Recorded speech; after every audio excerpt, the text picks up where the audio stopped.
हर वो शख्स जो दुनिया से रुखसत होता है उसकी मैयत पुकार पुकार कर 2 मैसेज दे के जाती है कि देख लो मुझे, मैं खाली हाथ जा रहा हूँ, खाली हाथ ही आया था और खाली हाथ ही लौट कर जा रहा हूँ।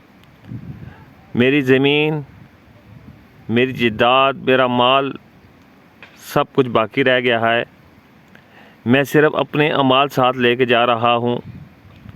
तो लिहाजा इंसान जब दुनिया से रुखसत होता है इतना बेबस होता है कि वो अपने साथ कुछ भी नहीं लेके जा सकता सिवाय अपने नेक अमाल के या बुरे अमाल, जो अमल उसने किए होते वो साथ लेके जाता है।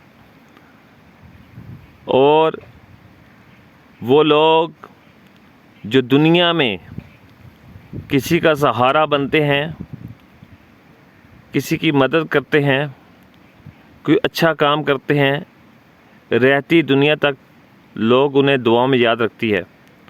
वरना तो अपनी औलाद भी कभी कभी याद करती है, कभी खुशी गमी का